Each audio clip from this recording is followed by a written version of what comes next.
Shri Venkateswara gold తాకట్టులో ఉన్న మీ బంగారాన్ని విడిపించి కొనబడును.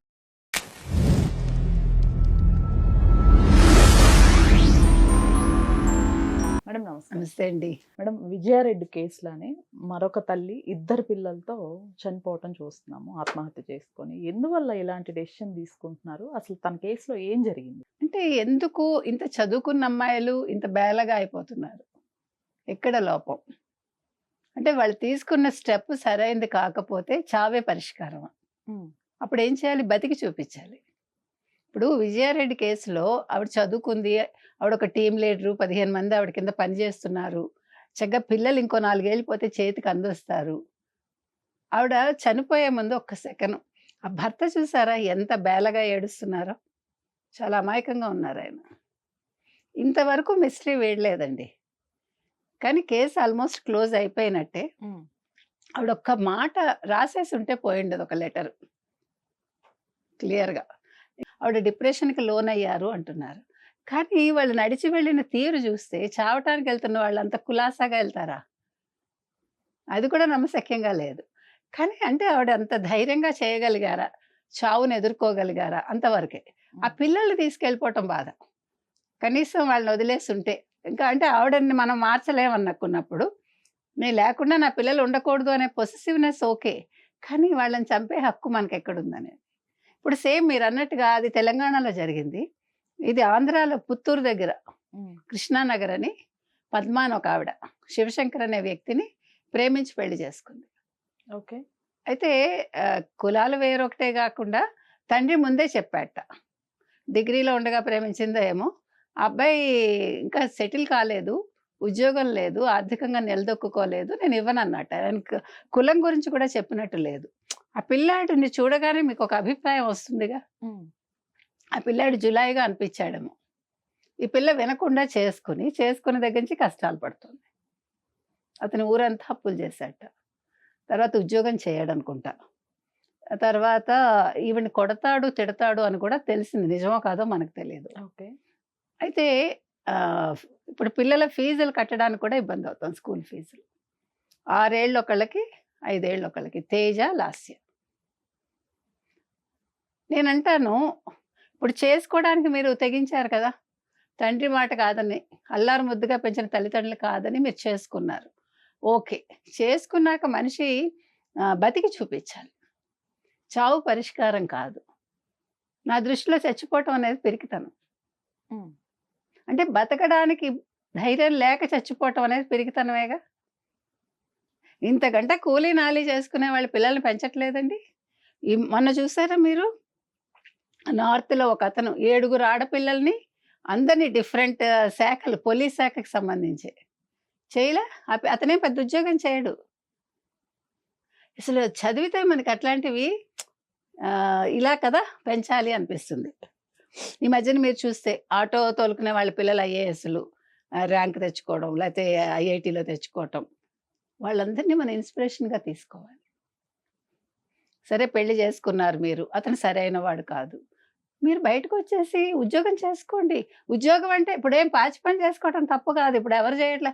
ఇప్పుడు మీరు ఇవాళ చాలా మందిని చూడండి, దీన్ని ఏమంటారు, దాన్ని మనం ఏమంటాం, ఇల్లు క్లీన్ చేస్తారు, వాళ్ళని ఏమంటాం మనం, హౌస్ కీపింగ్.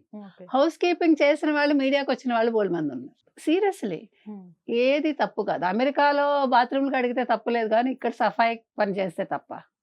ఆకలి రాజ్యంలో మీకు గుర్తుంటే లాస్ట్లో కమల్ హాసన్ ఎక్కడ ఉద్యోగం దొరక్క మంగళ పని చేస్తాడు, తండ్రి వచ్చి ఆశ్చర్యపోతాడు. ఇవాళ అందరూ కంసాలులే బంగారం పనులు చేస్తున్నారా? వాళ్ళ బట్టల షాపులు, అయితే చెప్పుల దుకాణాలు, మోచీలే పెట్టట్లేదుగా. అంటే ఇవాళ వృత్తి అనేది ఒక కులానికి పరిమితం కాలేదు.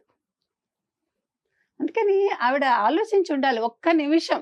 అది నాకు ఇంకొక పెద్ద అసలు ఆశ్చర్యకరమైన విషయం, బాధాకరమైన అంశం ఏంటంటేనండి, 2 పిల్లల్ని ఆవిడ ఎలా ఉరి వేయగలిగారు? నేను ఎంత ఆలోచించినా నాకు ఊహకు అందలేదు.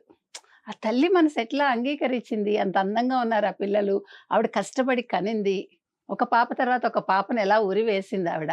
అంటే అంత కర్కసత్వం ఎందుకు వచ్చింది? భర్త మీద కోపం పిల్లల మీద చూపించటం ఏంటి మనం? ఇప్పుడు మీరు పెళ్లి చేసుకున్న వెంటనే మీకు అర్థమవుతుంది కదా! ఒక నెలకో, 2 నెలలకో, 3 నెలలకో, 6 నెలలకో ఓకే. ఇతను పని చెయ్యడు. ఇతను జులాయిగా తిరుగుతాడు. పిల్లల్ని కనకుండా బయటకొచ్చేసి ఉండొచ్చుగా. మీకు కనే హక్కు ఎక్కడుందప్పుడు? పెంచే హక్కు లేనప్పుడు మనకు కనే హక్కు లేదండి. నా ఉద్దేశ్యం అయితే అది. Yes. ఒకళ్ళని కన్నారు. మళ్ళా ఇద్దరిని ఎందుకు కన్నారు? ఒక ఏడాదికే మళ్ళా రెండో వాళ్ళని. అంటే నేననేది మీకు ప్లాన్ లేదు. చావడానికి ఆలోచించిన వాళ్ళు బతకటానికి ఆలోచించి ఉండాల్సింది. మీరసలు ముందే ఓకే. ఇతను ఇలాంటి వాడు. మనం ఆర్థికంగా నిలదొక్కుకుంటే గాని పిల్లల్ని కనొద్దు అనుకోవచ్చుగా. అట్లా ఎంతమంది అనుకోలే. గతంలో మీకు సినిమాలే ఉన్నాయి. పెదరాయుడు సినిమాలు అంతే కదా! వాళ్ళు పిల్లలు వద్దనుకుంటారు. అలా నిజ జీవితంలో బోలెడుమంది ఉన్నారు మనందరి ఇళ్లల్లో కూడా. వాళ్ళకి చేతకాక. కుటుంబాలు పెద్దవైనప్పుడే వాళ్ళు పిల్లల్ని కనకుండా చెల్లెళ్ళని, తమ్ముళ్ళని చదివించి పోషించిన రోజులున్నాయి. మరి మీరు ఇంత తెలివైన వాళ్ళు, ఇంత ఆధునిక కాలంలో ఉన్నారు మీరు. బోలెడు మార్గాలున్నాయి పిల్లలొద్దనుకుంటే. ఇప్పుడు మనం కన్నాక మన బాధ్యత అనుకున్నాక చంపే హక్కు కాదు మీరు ఆలోచించాల్సింది. వాళ్ళని బతికించటం ఎలాగా అని ఆలోచించుంటే ఎంత బావుండేది. నాకు ఇంకోటి అర్థం కాని విషయం ఏంటంటే, పోనీ తల్లి, తండ్రి ఒప్పుకోలేదనే అనుకుందాం. కానీ నిన్నను ఆ శివశంకర్ అన్న అతను ఎంతకీ తలుపులు తీయకపోతే మావగారిని తీసుకొచ్చాడు. మీరు చూసారా? అవును. సమ్ రెడ్డి అతను. ఆయనొచ్చాడు. అంటే తండ్రి మంచిగానే ఉన్నాడు. తండ్రితో మాట్లాడి ఉండొచ్చుగా. ఈగో ఎందుకు మనకి? తల్లిదండ్రుల కంటే ఎవరు ఎక్కువ కాదుగా. తల్లిదండ్రుల తర్వాతే కదా భర్తొస్తాడు. అంటే నువ్వు తల్లిదండ్రుల దగ్గరికెళ్ళటానికి నామోషి పడ్డావు. నీ పిల్లల్ని అత్తగారు, మావగారు ఎవరు చూడటానికి లేరనుకుంటా. చూడరేమో. పోనీ తల్లి, తండ్రికి ఒక లేఖ రాసి చచ్చిపోవచ్చుగా. నాన్నగారు నేను తప్పు చేశాను. నా పిల్లల బాధ్యత చూసుకోండని. లేదు అసలు నువ్వు చావటం ఎందుకసలు? ఫస్ట్ థింగ్ అసలు చావటం అనేదే తప్పంటాను నేను. అంత పిరికితనం అవసరంలా. చావడం అనేది అసలు ఎంత ధైర్యం ఉండాలండి అసలు ఆలోచిస్తే. అది కూడా మీరు చచ్చిపోయే హక్కుంది. మీ పిల్లలు ఊరేసేసి మీరు ఊరేసుకోవటం నాకది మాత్రం నాకు అంతుబట్టట్లేదండి. అంత ధైర్యం ఎలా వచ్చింది అని. ఏది ఏమైనా ఆవిడ అంటుంది ప్రేమించి పెళ్లి చేసుకున్న వాళ్ళందరికీ నా జీవితం ఒక గుణపాఠం కావాలి అని రాశారావిడ. కానీ నేనొకటే చెప్తాను. మనం ఎప్పుడు చెప్తాం. మీరు ఆర్థికంగా నిలదొక్కున్నాక ఎవరినైనా పెళ్లి చేసుకోండి. డబ్బు లేకపోతే జీవితం లేదు. ఈ ప్రేమలన్నీ ఒకరోజే. 4 గోడల మధ్య ఒక రాత్రితో అయిపోతాయి. ఇది ఉన్న ఫ్యాక్ట్ అది. అవునా కాదా? ఎప్పుడైతే మనం మన శరీరాన్ని ఇస్తామో ఆ మోజు అక్కడితో అయిపోతుందండి. ఇవన్నీ జీవిత సత్యాలు. మీరు అలా ఎలా చెప్తారండి అంటే ఎవరినైనా అడగండి కావాలంటే. ఇప్పుడు వీళ్ళందరూ ఇన్ని కబుర్లు చెప్తారు కదా! ప్రాక్టికల్‌గా ఆలోచించమంటున్నా. ఇప్పుడు పూర్వకాలం అంటే తెలీదు. మీకిప్పుడు సోషల్ మీడియా వచ్చింది. ఫోన్ మీ చేతుల్లో ఉంది. మీకు తెలియని అంశం లేదు. ఇన్ని తెలుస్తున్నప్పుడు పెళ్లి విషయం ఎందుకు తెలియట్లా మీకు? ప్రేమించుకోండి సరే. ప్రేమించాక బతకటం ఎలాగా అనేది నేర్చుకోండి.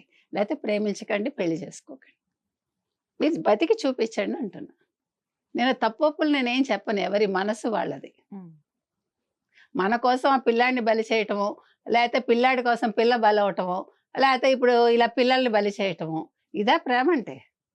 ప్రేమంటే చివరి వరకు నిలిచి, నిరూపించి చూపించాలంతే. Right madam. Thank you so much. Thank you.